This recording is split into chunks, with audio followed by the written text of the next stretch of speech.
안녕하십니까. 자유기업원 북콘서트에 오신 여러분을 환영합니다. 오늘 아주 좋은 책이 나왔습니다. 좋은 규제의 조건이라는 책인데요. 규제역 시민행동 가이드북이라고 부제도 써 있습니다. 우리 사회를 바꾼다라는 것은 제도를 바꿈을 통해서 가능한데요. 특히 잘못된 규제들을 해소하는 것이 그 핵심이라고 하겠습니다. 그래서 마땅히 시민들이 참여하고요. 또 시민들의 이러한 활동을 통해서 규제 개혁도 가능하리라고 생각합니다.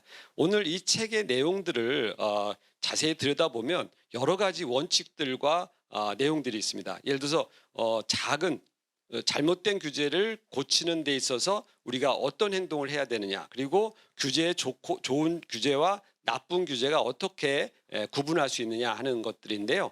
이런 것들에 대한 시민들의 의식이 높아진다면 우리 사회가 좀 더 나은 규제로 갈 수 있는, 나은 규제를 만들어갈 수 있고 또 나쁜 규제를 좋은 규제로 바꿀 수 있는 그러한 힘이 되지 않을까 싶습니다. 그래서 오늘 이 책의 저자들을 모시고 한 분 한 분의 말씀을 들으면서 오늘 이 북콘서트 큰 우리 사회에 나아갈 방향을 제시하는 그런 시간이 될 것으로 기대합니다.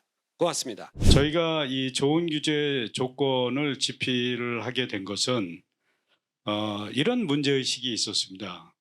우리가 규제 개혁이라는 말을 1998년부터 25년 동안 계속 들어왔어요. 1998년이 왜 의미가 있냐면 행정규제 기본법이 1998년에 시행됩니다. 그때부터 시작해서 올해로 만 25년째 모든 정부가 규제 개혁을 이야기를 했고, 또 하나 중요한 것은 한국이 규제 개혁과 관련된 제도와 관련해서 전 세계 모범 국가입니다. 그 좋다는 제도는 다 도입했어요. 규제 영향 분석이라든지 비용 편익 분석이라든지 각종 제도를 가장 잘 모범적으로 도입한 국가입니다. 그런데 우리의 규제 현실은 어떠냐? 지난 25년 동안 OECD의 탑5 규제 지옥에 해당되는 국가입니다. 거의 맨 처음에 초기 10년은 8위, 9위 수준으로 그래도 괜찮았는데 그 이후에 줄곧 5위 이내의 규제 지역으로 OECD의 PMR 지수 평가에서 되고 있습니다. 그래서 저희들이 생각을 해봤습니다. 이 근본적인 원인이 뭘까? 이 근본적인 원인을 시민들한테 알려야 되겠다. 그래서 시민들이 규제 개혁에 대해서 좀 경각심을 갖고 시민들의 힘으로 정부에 푸시를 하지 않으면은 이게 규제 개혁이 지난 25년 동안의 양상이 향후 25년 동안도 계속되지 않겠냐, 이런 문제의식을 갖게 됐습니다. 저희가 생각하는 건 두 가지 문제가 크다고 생각하는데, 첫 번째는 지난 25년 동안 규제 개혁을 규제 관료들한테 맡겼다. 이것이 가장 큰 문제다. 규제라는 것이 관료들한테는 규제가 있음으로 인해 가지고 자기 자리가 있는 거거든요. 그런데 그런 분들한테 규제를 여러분들이 개선하셔. 특히 그 현 정부 들어와서 가장 큰 지휘 방침 중에 하나가 부처 자율 규제 개혁인데, 과연 부처 자율로 관료들한테 맡겨서 규제 개혁이 되겠냐? 지난 25년 동안의 역사가 현실이 그걸 잘 말해준다, 이런 생각이 들었습니다. 그래서 저희가 이제 시민들이 규제의 실태를 보다 정확하게 알고 시민들이 규제를 어떻게 바꾸는 것이 좋은 규제 속에서 살아가는지에 대해서 인식을 해야 되겠다. 그래서 저희가 시민 행동이라는 시민들이 자신의 규제에 대한 권리를 회복하는 그런 적극적인 움직임이 있어야 되겠다, 이런 관점에서 책을 쓰게 됐고요. 두 번째는 왜 25년 동안 규제가 이렇게 개선되지 않았을까, 여러 가지 생각을 했는데, 그중에서 가장 중요한 문제 중에 하나가 우리는 정부의 규제를 일관하는 그 규제의 원칙이 정립되어 있지 않았다는 점을 발견하게 됐습니다. 행정규제 기본법에 규제의 원칙이 적혀 있는데 딱 세 문장이 있습니다. 그 세 문장 갖고 모든 규제를 규율하기에는 쉽지 않죠. 그러나 이제 OECD는 규제의 프린시플을 명확하게 제시를 하고 있고, 미국의 경우 클린턴 대통령 이후로 규제의 원칙을 제시를 해서 지난 20여 년간 그 규제의 원칙이 일관되게 미국 페더럴 레귤레이션의 미국 연방 규제의 어떤 가이드라인으로 작동하는 것을 봤습니다. 그래서 저희 학자들이 공동으로 그럼 우리가 한국에 적용할 규제의 원칙을 어떻게 한번 만들어 보면 어떻겠느냐 그런 관점에서 토의를 해서 우리 그 OECD나 미국이나 이런 나라들의 규제 원칙을 참고로 해서 한국의 현실에 맞는 13대 규제 원칙을 정리하는 그런 책자를 한번 만들어서 내보자 하는 생각을 했습니다. 특히 이 작업은 선행 작업이 있었습니다. 선행 작업은 새 정부 들어와서 그 규제 바로 알기 프로젝트를 저희가 국무조정실하고 함께 했습니다.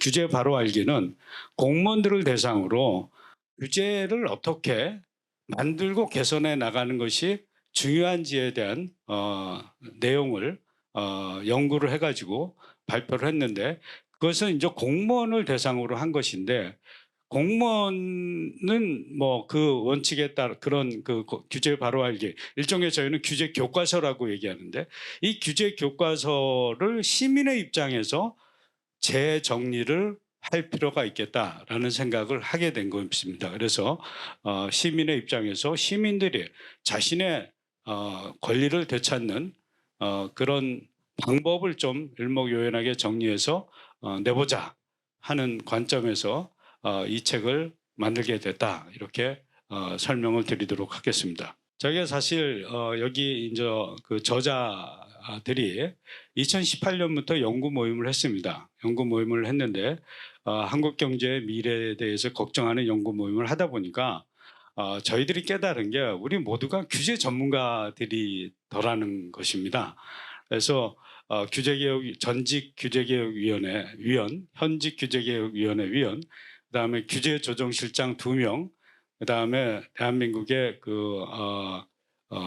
비용 편익 분석의 전문가이신 분들, 뭐 이런 전문가들이 공통의 영역을 찾아가지고 연구 모임을 보다 실질적으로 토의하기 시작했고 그 실질적인 토의의 결과 저희가 책을 2021년부터 연작으로 한 3권 냈는데 그것이 이제 첫 번째 책이 함께 못 사는 나라로 가고 있다.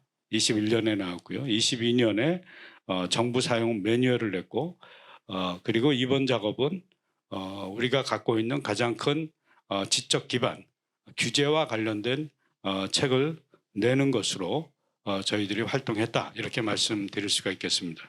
지필진 구성에 대해서 설명을 해 주셨습니다만은 제가 좀 다른 특이한 경력이 있습니다. 저는 뭐 규제보다는 재정에 대해서 뭐 국정 운영 뭐 이런 데 대해서 주로 연구를 해왔는데 제가 참여한 배경을 간단히 말씀드리면은 이 지필진이 기본적으로 경제적 자유의 중요성을 정말 그 참 뼛속 깊이 신념으로 갖고 계시는 분들이고 저도 거기에 공감하기 때문에 참여하게 됐다 이런 말씀을 드리면서 사실 규제 개혁이 중요한 이유는 개인들이 경제적 자유 또 우리 헌법 정신에 우리 대한민국의 기본적인 경제 질서는 개인의 자유와 창의를 기반으로 하는데 그러면은 개인들이 자유로운 창의 창업을 하려면은 자신들의 아이디어를 현실에 구현할 수가 있어야 되는데 그것의 가장 큰 걸림돌이 바로 각종의 규제들이지 않느냐. 그러면 우리가 이런 창의를 활발히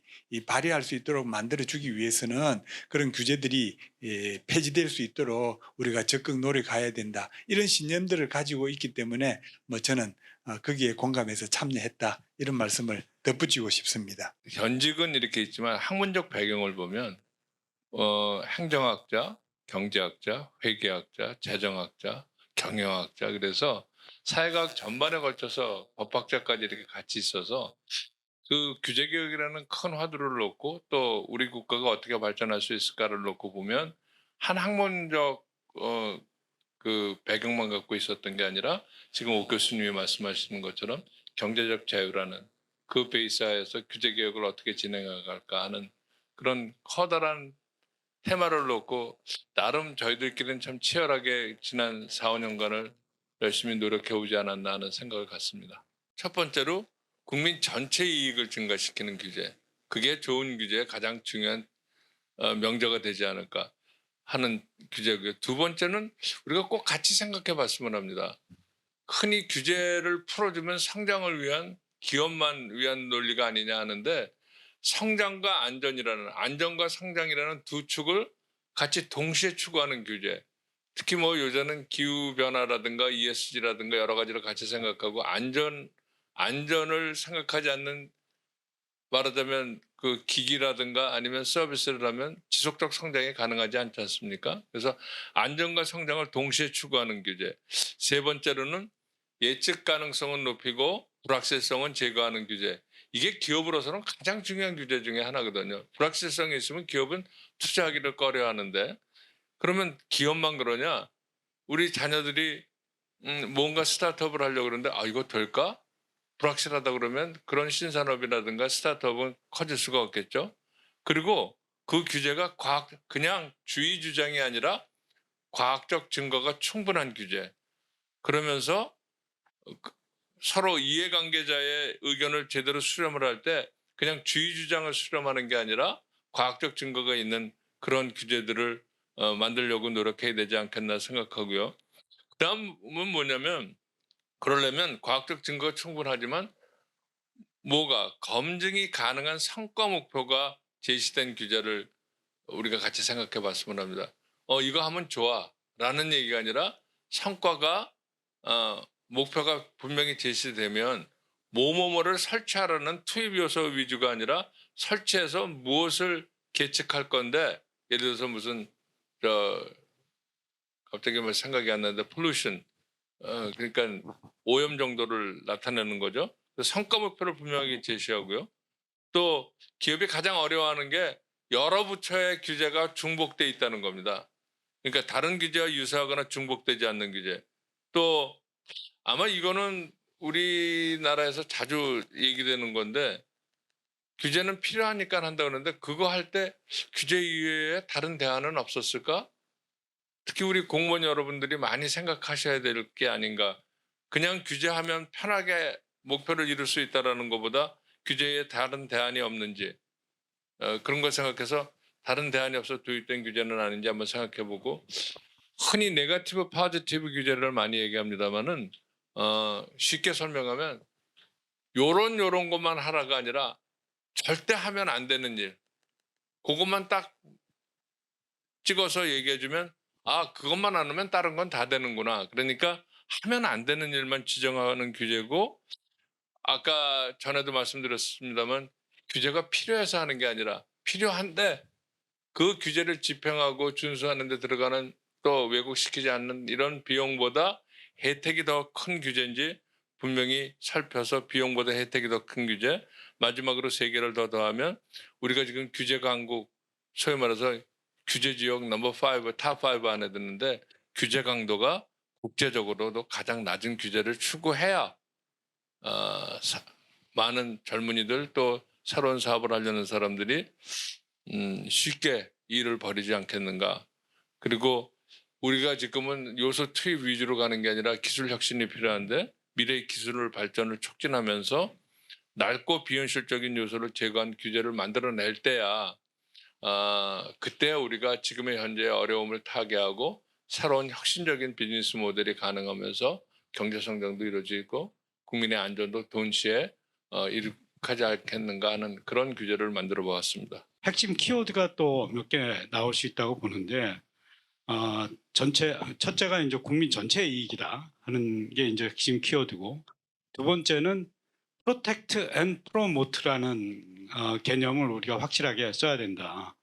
한쪽이 과연 프로텍트에 집중된 규제를 우리가 만들어 왔는데 프로텍트만을 위해서만 규제를 만들어 가지고는 경제가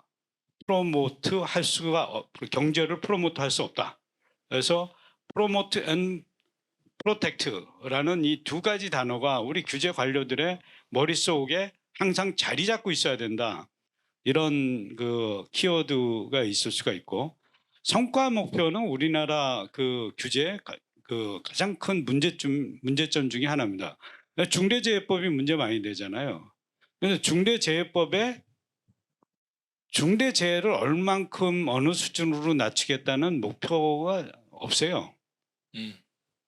그러니까 사망 사고 만인율을 현재 뭐 0.46 수준에서 5년 후에 0.10 수준으로 낮추겠다든지 그렇게 성과 목표가 제시가 안 돼 있으니까 이 규제가 과연 이펙티브 했는지에 대해서 평가를 할 수 없는 게 가장 큰 취약점입니다. 예. 그래서 모든 규제에는 성과 목표를 만들어야 된다 하는 주장을 저희가 하고, 또 하나 여기 일관되게 흐르는 정신 중에 하나가 뭐냐면 정부가 뭐 33개 부처인가요? 33개인가요? 그러니까 정부는 33개 부처가 부처 자율로 자기네들의 업무 소관 사항에 대해서 규제를 만들지만 국민의 입장에서 보면은 정부는 하나라는 것이죠. 대한민국 정부 하나지 무슨 환경부, 노동부 뭐 이게 아니라는 거예요. 근데 국민의 입장에서 보는 거는 정부가 하나야. 근데 정부가 하나인데 이것저것 해서 딴소리를 해. 국민이 헷갈리겠죠. 그러니까 공직자들이 가져야 될 가장 중요한 자세 중에 하나는 정부는 하나다. 하나이기 때문에 우리가 일관되고 서로 모순되지 않고 상충되지 않고 동일한 사항을 다르게 규제하는 일을 없애야 된다 하는 키워드가 13대 원칙에 있다, 이런 말씀을 드리겠습니다. 예, 사실 좋은 규제가 뭐냐는 사실 아까 그 얘기 나온 대로 13가지를 벗어날 수는 없습니다. 다만 이제 제가 그 국무조정실 규제조정실장을 하면서 그 많은 규제를 다뤄보았는데 그 중에서 이제 저는 3가지를 좀 강조를 하고 싶습니다. 이 좋은 규제, 그 핵심적인 내용으로. 첫 번째가 이 예측 가능성이 있는 규제가 정말 좋은 규제입니다. 이게 실질적으로 보면은 그 대부분 이 법령에 나와 있는 그 규제 내용을 보면은 굉장히 모호한 규제가 많습니다. 이 아까도 얘기가 나왔지만 기업 입장에서 국민 입장에서 그 누구든지 간에 이 불확실성이라고 하는 게 가장 큰 적입니다. 예를 들어 예측 가능성이 있는 규제가 잘못됐다 하면은 그거는 개선 요구를 통해서 개정할 수가 있는데 이 모호한 규제는 개정도 안 됩니다. 그냥 계속 놔두다가 여론에 뭔가 문제가 생기면 그때 이제 시비를 걸고 문제가 없으면 그냥 나가고, 굉장히 그 이 불확실한 그런 규제가 가장 그 안 좋은, 그래서 그 반대로 예측 가능성이 있는 규제가 가장 좋은 규제라고 저는 판단이 됩니다. 두 번째는 심플한 규제가 좋은 규제입니다. 이게 뭐냐면은 이 하나의 이슈는 하나의 법령에 이게 규정이 돼 있어야지, 하나의 이슈가 여러 법령에 규정돼 있으면 이게 아까 얘기한 유사중복의 이제 문제죠. 그거는 기업 입장에서도 우리가 받는 규제가 어떤 건지조차 모릅니다. 우리가 A, B, C 법령을 준수하고 있다고 하는데 나중에 D, E라고 하는 법령을 왜 안 지켜서라고 얘기하면은 그거 아주 황당한 얘기거든요. 하나의 이슈는 하나의 법령에 정리가 돼 있어야지, 그래야 그 법령이 잘못되면 개정할 수가 있어요.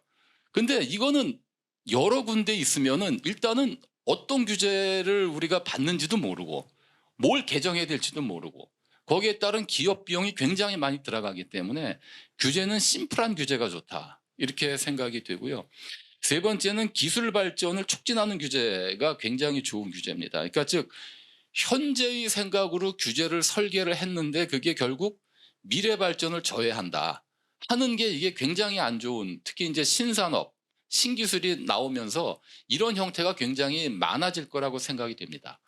예를 들면 여기서 나오지만 그 영국의 붉은 깃발법, 그 적기조례라고 해서 그때 항상 얘기 나오는 그 이 사례인데, 이게 1865년부터 30년 동안 이게 이제 영국에서 됐던 거고, 자동차가 시속 40km까지 달릴 수 있는 그런 기술로 만들어졌는데도 불구하고 도심에서는 시속 3.2km로 달리도록 규제를 하고 자동차가 갈 때는 앞에 마차가 있어가지고 마차를 따라가고 자동차가 운전할 때 3명의 운전수를 둬야 된다는 그런 규제를 하다 보니까 자동차 산업이 발전할 수가 없었죠. 이게 그 마차 산업법을 위해서 그 당시 했지만 현재 그 당시의 생각으로 미래 그 이 발전을 저해하는 그런 대표적인 어떤 규제 사례라고 봅니다.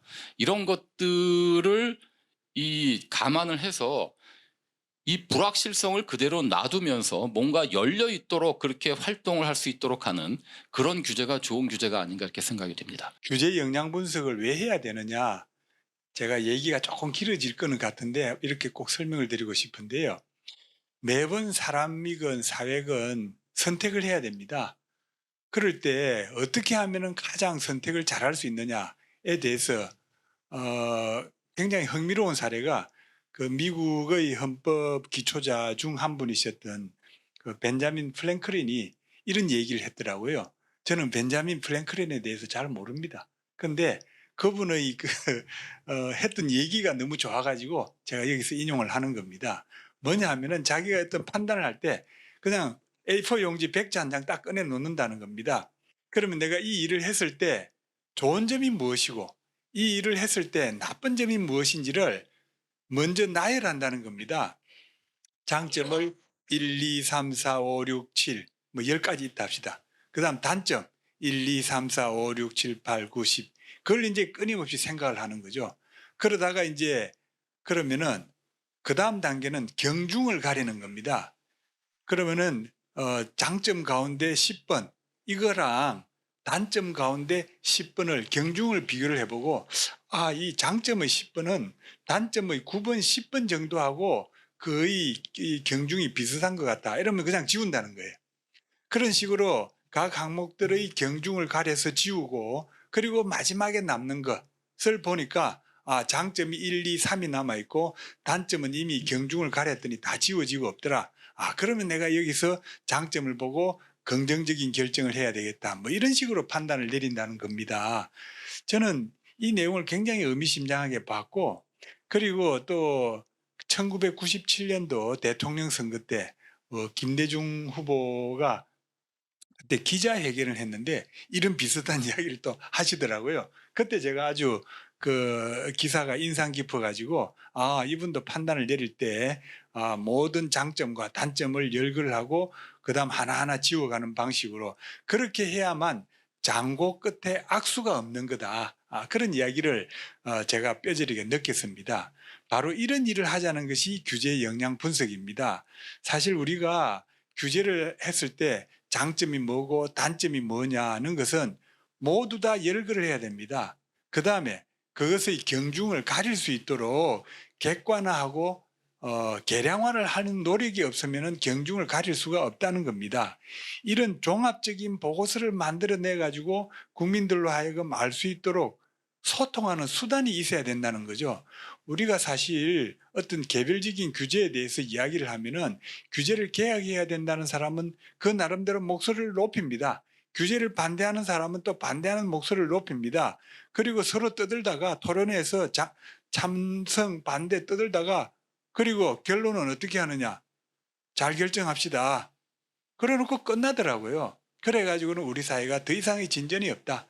그럼 어떻게 해야 되느냐, 그것을 그런 찬성과 반대인 모든 내용들을 취합하고 그것을 객관화하고 계량화해서 단일의 보고서를 제출해 가지고 그 보고서를 모든 관심 있는 국민들이 볼 수 있도록 만들어줘야 된다는 것이 바로 규제 영향 분석이다 이거죠.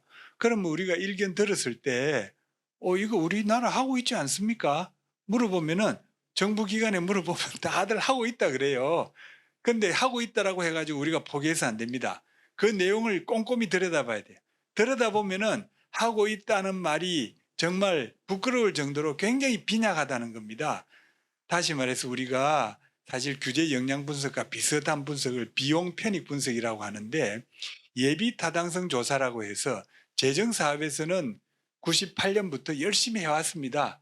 다시 말해서 우리가 서울, 부산, 고속철도를 건설한다라고 하면은 타당성 분석 보고서가 그 한 과제에 대해서 수백 페이지의 그 보고서가 있습니다. 그리고 최종적으로 나오는 결론이 뭐죠? 여러분들도 다들 알고 있습니다.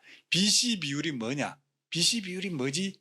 영어로 B와 영어로 C의 비율입니다. 즉 비용과 편익의 비율을 보고 이거 해야 되느냐 말아야 되느냐를 판단한다는 거죠.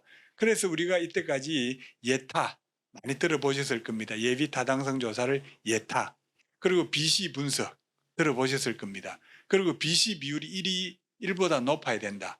이 기준을 우리가 적용을 해왔어요. 그러다 보니까 정치권에서 난리가 난 거죠. 즉 이거는 굉장히 저는 긍정적인 현상이라고 봅니다. 전문적인 판단을 가지고 우리가 국민들이 판단을 할 수 있게 만들어 주었던 거죠.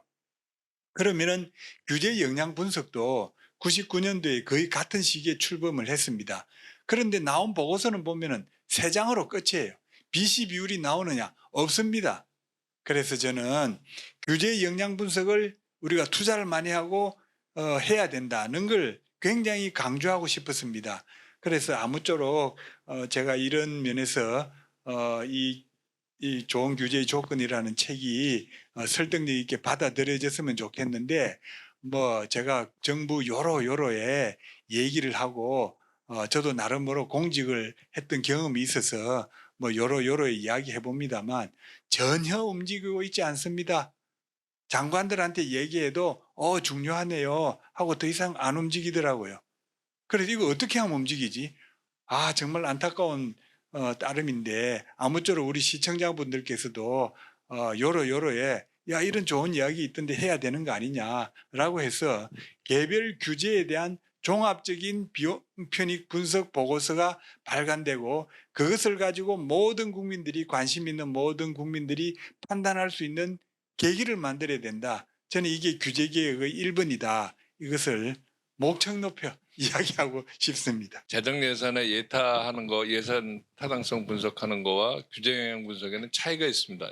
예타는 분명한 사업의 효과를 분명하게 코스트와 베네핏을, 또 베네핏 코스트를 계량적으로 할 수 있는 데 반해서 규제는 워낙 강하라고 그 미치는 그 영향도를 미리 다 할 수는 없지만, 지금 옥 교수님께서 말씀하시는 거는 우리가 그런 노력에 가일층 하지 않는 한, 정량적 분석을 하지 않는 한 그냥 주의 주장에 그칠 수 있다라는 그거를 경종을 울리고, 지금 정부 요로에 이렇게 말씀하시면서 나름대로 노력을 개인적으로도 또 저희 10명 집필진 모두가 같이 노력하고 있습니다. 이러한 방식의 분석을 도입하는 나라들이, 그럼 이걸 권고하는 국제기구들이 OECD 국가들 다 그렇게 권고하고 있습니다. 유엔의 국제기구에서도 그렇게 권고하고 있습니다. 그래서 저는 물론 우리나라가 국제기구에 보고할 때는 한다라고 보고할 수 있어요. 왜? 3장짜리 보고서가 있기 때문에. 저는 물론 3장이라고 하면 3장 아닌데 한 50페이지 되는데요. 제가 봤을 때 핵심적인 내용은 3페이지더라고요. 나머지는 주변 배경 설명이고, 그래서 핵심적인 내용을 충실하게 하는 이런 것들이 지금 전 세계의 선진국들이 그렇게 나아가고 있으니까 우리도 빨리 나아가야 된다는 이야기를 꼭 좀 하고 싶습니다. 그러면 나쁜 규제를 고쳐달라고 청원하는 방법이 있을 텐데, 시민들이나 기업에서 이 규제 불편을 전달할 때 저희가 보기에는 좀 심하게 표현하면 미숙하다. 저렇게 하면 훨씬 더 나을 텐데 하는 그런 생각들이 저희가 있거든요.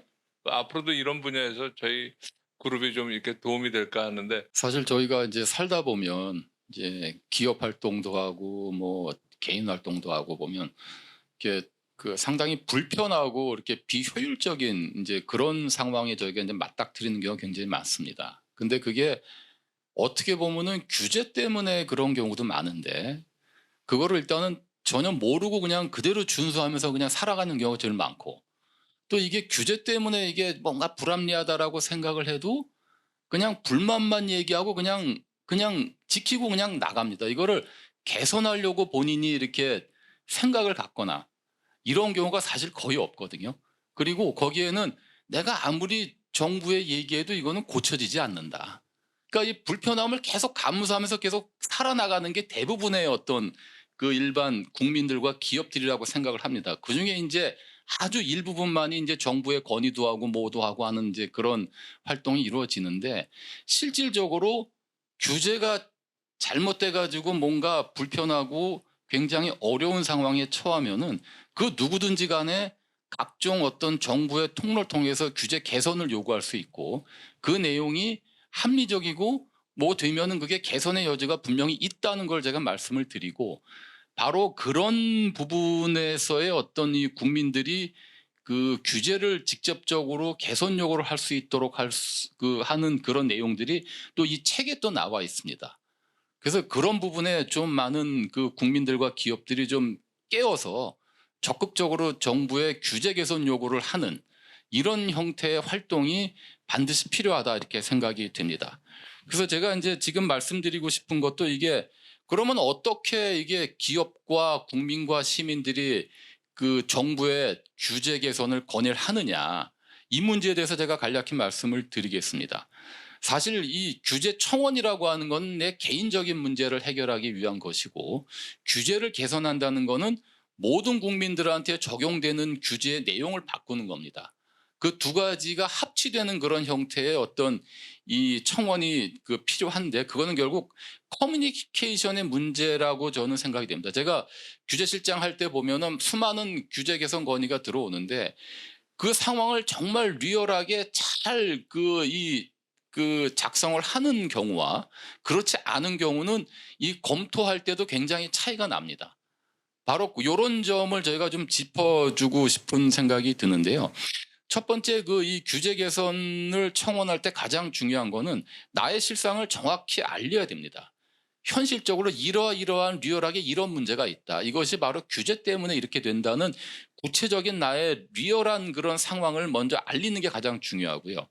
두 번째는 이러한 상황은 나만의 문제가 아니다.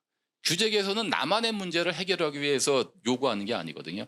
이런 상황에 처해 있는 수많은 사람들이 똑같은 어려움을 겪고 있다. 나의 문제가 제3자 입장에서 그 누구도 다 똑같이 겪을 수 있는 문제라는 점을 강조를 해야 된다는 게 두 번째고요. 세 번째는 정부가 이런 거를 너희가 개선을 해도 어떤 안전이라든지 뭐 여러 가지 뭐 형평성 이런 어떤 문제가 없다라는 점을 함께 얘기를 해주면은 실질적으로 규제 개선이라고 하는 게 생각보다 이게 초롱성은 아니다. 충분히 그 개선의 여지가 있고 개선의 가능성이 많다는 거를 제가 말씀을 드리겠습니다. 그래서 이게 좀 재미있는 사례를 제가 좀 말씀을 드리면 제가 규제실장 할 때 규제 신문고라고 하는 그런 어떤 그 건의 채널이 있습니다. 그걸 통해서 실질적으로 이제 개선했던 사례 제가 한 뭐 좀 몇 가지 간단하게만 좀 말씀을 드리면 그 주민등록증 그 사진 있지 않습니까? 그게 그 6개월 이내 촬영이 돼야 되고 옛날에는 귀와 눈썹이 보이는 상반신 사진을 요구했습니다. 그러니까 이게 장발 머리가 긴 사람들 또는 이게 옛날에 보면 이제 소위증이라 해서 이제 귀가 좀 작으신 분들도 계시고 이 히잡 이 종교적인 이유로 히잡을 착용해서 했던 사람들도 있고 다양한 어떤 이유로 사진을 내도 그 사진이 규정상 눈썹과 귀가 안 보이면은 그 사진을 받아주질 않았어요. 그게 이제 2018년 기준으로 주민등록증 사진을 위해서 약 300만 건의 사진을 찍는다고 하는데 그 굉장히 좀 불합리한 점이 굉장히 많은 그러한 그 규제였는데 그게 이제 결국은 저희 신문고를 통해서 그 개정을 해가지고 그 규정을 없앴던 그런 사례가 있고요.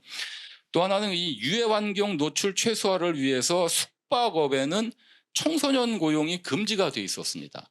그러다 보니까 이제 어떤 문제가 있냐면은 그 직업계교의 그 관광 경영과를 졸업하고 고등학교를 졸업하고 이제 호텔에서 좀 일하고 싶은 그런 사람들이 고등학교 때 가서 현장 실습을 좀 받도록 그렇게 했는데 그게 규정상 안 되는 겁니다.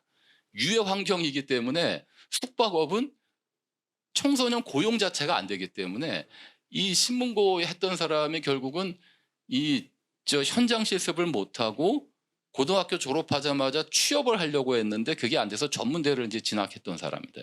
그러니까 이런 것들은 굉장히 누가 봐도 비합리적이고 상식적으로 개정이 그 필요한 그런 사안들이거든요. 이게 이제 규제 신문고를 통해서 그 규정을 저희가 풀었던 그런 사례가 하나 있고, 또 하나는 그 구내식당에서 이 건강기능식품, 그러니까 이게 뭐 이것도 별거 아니에요. 뭐 요구르트라든지 아니면 헛개 홍삼 드링크라든지 아니면 발포 비타민 같은 그런 간단하게 이제 밥을 주면서 그런 거 이제 하나씩 좀 넣어주고 싶은데, 이런 건강기능식품을 식단에 포함해서 제공하려면은 별도의 건강기능식품 일반 판매업 신고가 필요하답니다.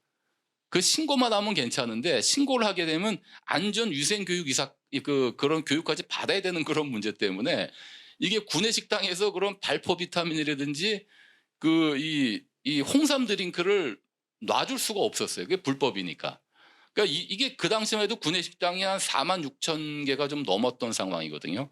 그러니까 이런 것들, 이것도 이제 저희가 그 유권 해석이나 이런 걸 통해서 이제 규제를 풀었던 그런 사례가 있는데, 아주 사소하지만 그런 불편한 것들은 그런 어떤 실상을 리얼하게 해서 이 개선 요구를 하면 이게 충분히 바뀔 수 있다는 거. 그냥 규제 때문에 불편하고 이런 상황을 그대로 준수하면서 그냥 가지 말고 이런 점들의 포인트를 잡아서 개선 건의를 하면서 어떻게 요 청원을 해야 되는지 이런 부분들에 대한 내용을 이 좋은 규제 조건에 제가 담았습니다. 그래서 그런 부분들에 대해서는 한 번쯤은 그 이 영상을 시청하시는 분들은 한 번쯤 우리도 한번 개선을 해볼까라는 생각을 가지셔도 될 것 같습니다. 지금 책에 이런 내용도 다 적혀 있거든요. 어떻게 하면 잘 하실 수 있겠다 그랬는데, 책을 보시는 분들이 이제 몇 분이 질문을 오셨어요. 좋은 규제의 주권의 그 부제를 규제개혁 시민행동 가이드북이다 이러니까, 그럼 당신들이 시민행동을 어떻게 주도할 거냐, NGO로 갈 거냐, 아니면 연구집단으로 갈 거냐 하는 질문이 있었고, 저희들 내부에서도 지금 계속적으로 고민하고 있습니다. 우선 먼저 말씀드릴 건, 저희가 그 홈페이지가 마련되어 있고요. 그 홈페이지가 우리 책에 써 있죠? 네, 책에 써 있어서 책 일단 보시라는 얘기입니다. 책 보시면 거기 홈페이지에 제가 말씀으로는 안 드리고 자막으로는 가능하면 이렇게 넣어드릴게요. 그렇게 해서 지금 현재 우리 필진들이 뭐 칼럼을 쓰거나 의견을 쓰는 건 거기에 지금 다 수록이 돼 있고요. 그 전에 써 있던 것도 하고 있고, 일단 그 연구 작업은 저희가 계속하고 있으면서, 말하자면 이제 굳이 얘기하면 계몽적인 깨우친다고 할까요? 여러분들이 좀 미처 생각하지 못했던 부분을 같이 공유하는 그런 장이 마련되어 있고, 무엇보다 지금 이 시장님이 말씀하신 것처럼 여러분들이 좀 어려운데 이런 걸 좀 도와주시오 하는 거를 마치 규제 신문고가 있는 것처럼 저희를 그 전 단계 신문고로 활용을 하시면 저희가 도움을 줄 수 있지 않을까. 그러면 규제 개혁의 전 단계로서 굉장히 도움이 되지 않을까 하는 생각이고요. 그리고 저희는 계속적으로 그런 칼럼 같은 걸 쓰고 홈페이지에 올리고, 각자가 뭐 여러 매체에다가 지금 쓰고 있으니까요. 올리기도 하지만 그걸 모아서 책 발간하고 하는 거는 계속적으로 저희가 해나갈 생각입니다. 그래서 저희가 1월 말이나 2월 중순, 2월 말 이전에는 공식적으로 시민행동을 구체적으로 어떻게 하겠다. 저희 내부에서도 지금 어떻게 하는 게 가장 바람직할지는 고민하고 있습니다. 혹시 이 영상을 시청하시는 분들이 당신들 이렇게 하면 제일 좋을 거야 라고 하면 우리한테 도움이 될 거야 라고 그런 좀 귀뜸을 해주시면, 거기 댓글이나 이런 걸 달아주시거나 직접 의견을 주시면 저희한테 큰 도움이 될 것 같습니다. 기대하겠습니다. 규제개혁 시민행동을 치시면은 저희 안이 웹사이트에 바로 들어가실 수가 있습니다. 그래서 거기에 보시면은 의견을 주시는 난이 있습니다. 그래서 거기에 규제 에러를 여러분들께서 규제 에러를 겪고 있는데 도대체 이걸 어떻게 해결해야 될지 모르겠다라는 게 있으면은 저희가 저희 멤버 저희 공동 지필진 중에는 현재 규제개혁위원회 위원으로 활동하시는 분도 있고, 저는 기재부의 경제규제 TF 총괄반장을 하고 있고, 또 국회에서 또 규제개혁위원회 활동을 하시는 분들도 있고, 그러면 저희가 그런 창구를 통해 가지고 여러분들의 규제 에러를 정리를 해가지고 전달을 하고 저희들도 고민을 하고 저희가 무슨 대리해가지고 활동을 할 수 없지만은 여러분들에게 충분한 조언을 이렇게 드릴 수 있는 그런 전문가 시스템은 저희가 갖추고 있다. 이렇게 말씀드릴 수가 있겠습니다. 예. 제가 사실 시민단체 이런 걸 수업에서 가르치는 내용하고 그다음 현실에서 발견하는 것을 봤을 때 많은 괴리를 느낄 때가 많습니다. 예를 들면 이런 겁니다. 대한민국 국민들이 1,000만 명이 개별적으로 이런 식 이득을 본다고 합시다. 그러면은 우리 사회 전체적으로 1,000만 원의 이득이 있습니다. 그런데 우리 사회 100명이 그 1인당 10,000원의 손해를 본다고 해봅시다. 그럼 그 100명이 10,000원의 손해를 보니까 합치면은 100만 원입니다. 그런데 사회 전체적으로 보면은 이런 식 혜택을 보는 1,000만 원하고 100명이 손해를 보는 100만 원 빼주면은 사실 900만 원이 우리 사회 전체에 이득이 있습니다. 이건 할 수가 없습니다. 지금 우리나라의 시민단체들 대부분은 이런 100명의 이득을 위해서 열심히 목소리를 높이더라고요. 제가 봤을 때는 그게 우리 사회가 1,000만 원의 이득이 생기는 일을 못하게 막는 경우가 너무나 많이 있습니다. 그걸 저는 기득권이라고 합니다. 기득권을 옹호하는 거. 그리고 또 우리는 그걸 편파적인 이익을 보호한다고 보는 거죠. 그래서 우리가 우리 사회의 보편적인 이득 조금씩 돌아갑니다마는 누구도 거기에 대해서 이득이 오네라는 걸 느낄 수 없는 것이지만 그런 이득들은 분명히 있습니다. 그런 것들을 우리가 사실 우리가 여기 시민행동으로 우리도 한번 그런 걸 앞세워서 할 수 있는 그런 걸 해보자 뭐 이런 데 의기투합했다 이런 말씀을 드리고 싶습니다.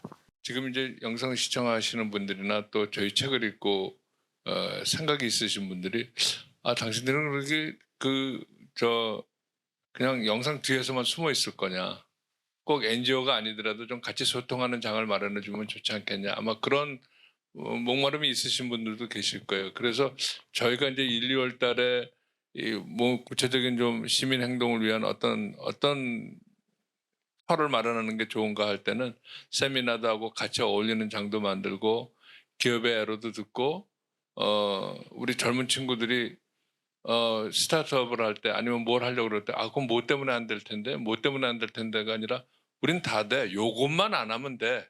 아까도 왜 좋은 규제 조건 뭐 있었지 않습니까? 그래서 그런 장을 이렇게 소통하는 장을 마련하려고 합니다.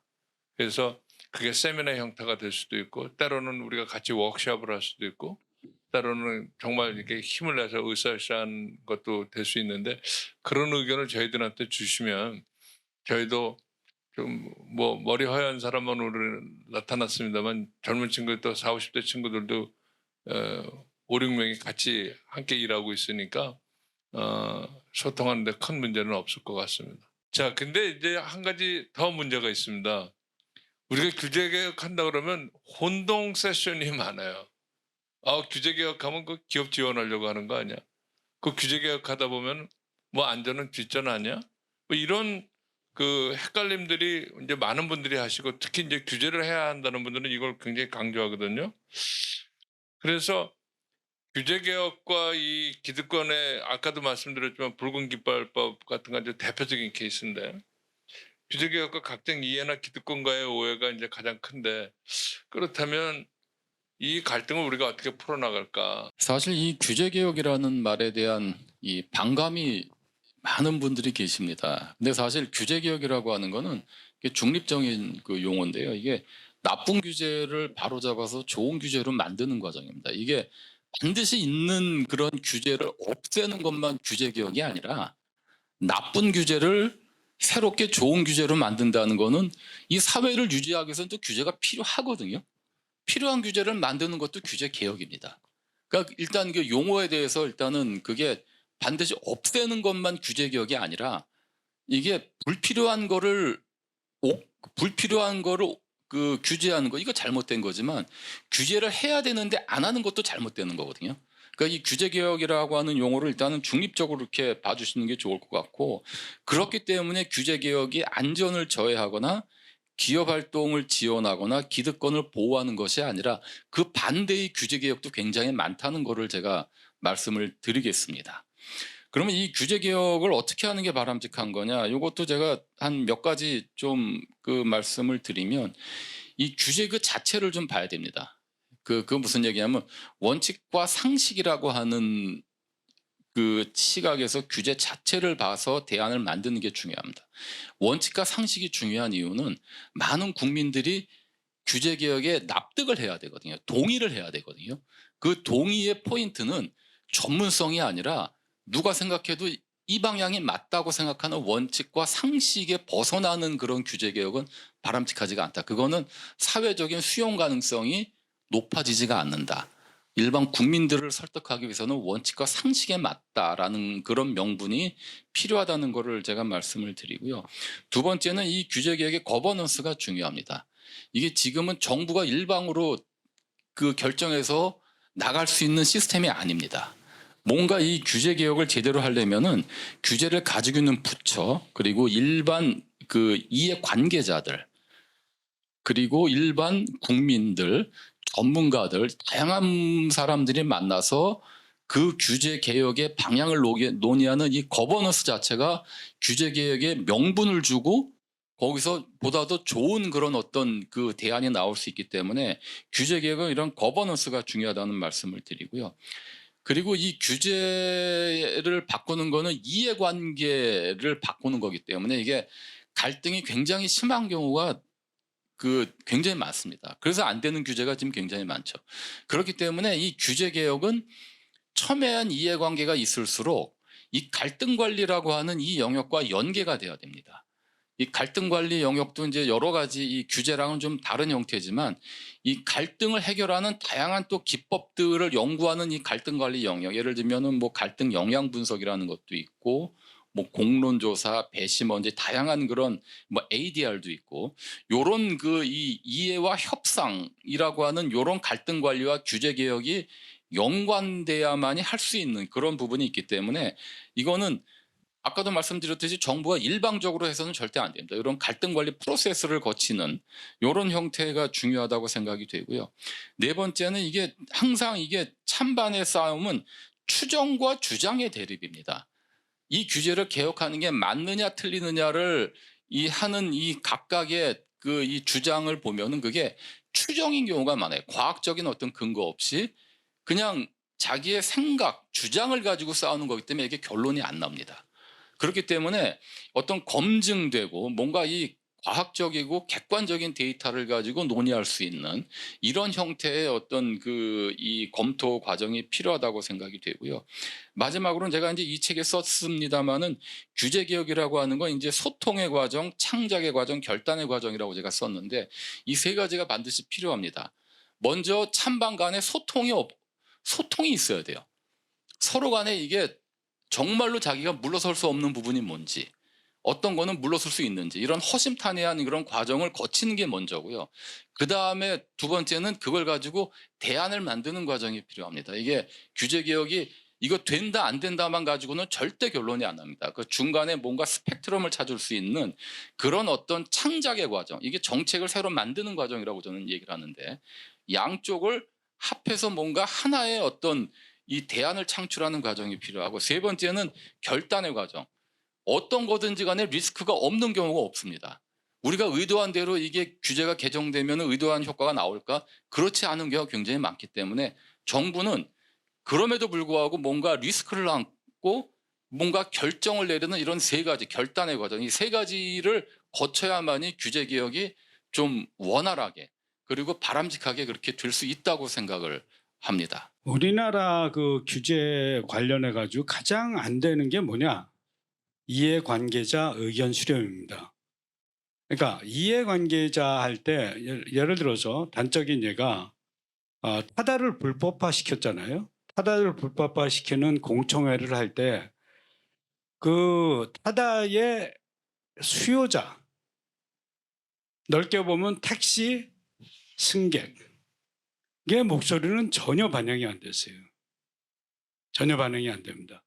실제로 그 규제로 인해 가지고 그 타격을 입을 소비자들 그리고 예를 들어서 우리나라 생명바이오 규제와 관련해 가지고 말씀드릴 수 있는 거는 한우들 그러니까 불치병에 걸린 환우들의 이해관계는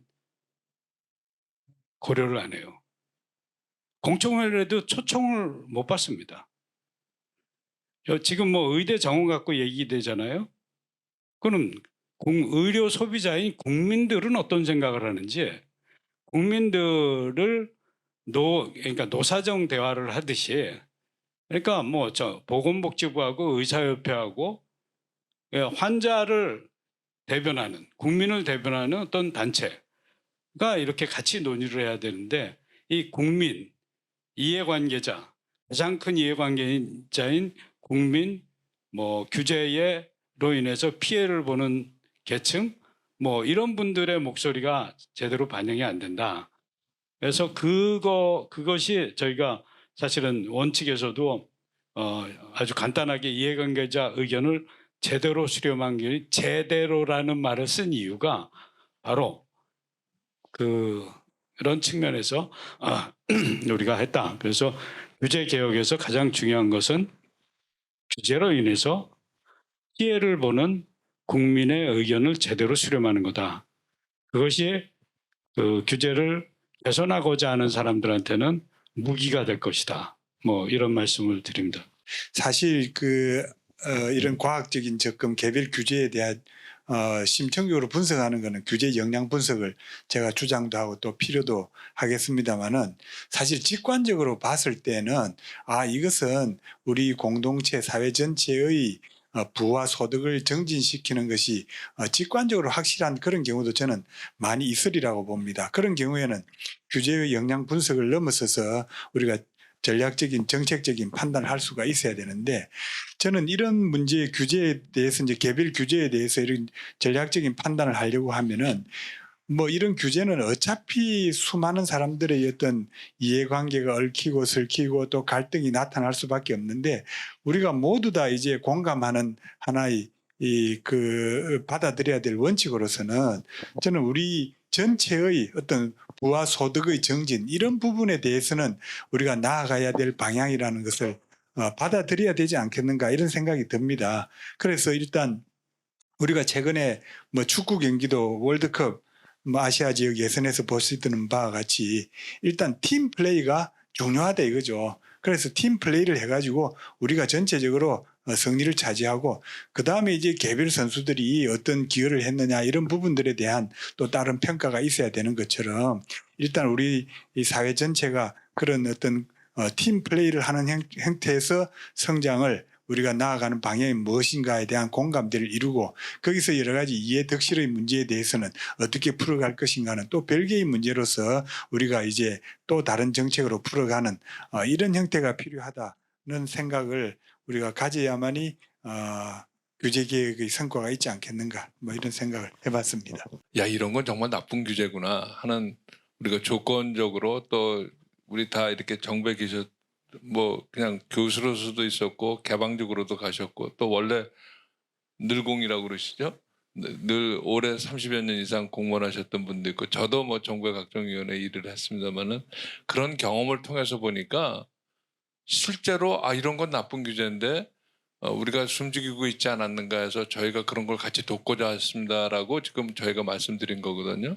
우리가 함께 일할 때, 함께 할 때, 지금 팀플레이도 말씀하셨지만 그냥 공부하는 사람들, 연구하는 사람들만 있는 게 아니라 시민과 함께 할 때, 또 기업과 함께 할 때, 우리 모두가 다음 세대로, 다음 국면으로 갈 수 있지 않을까. 경제가 굉장히 어렵다고 하는데, 아까 붉은 깃발법 얘기를 다시 들리지 않으더라도 우리가 다음으로 갈 때 어떻게 해야 될까?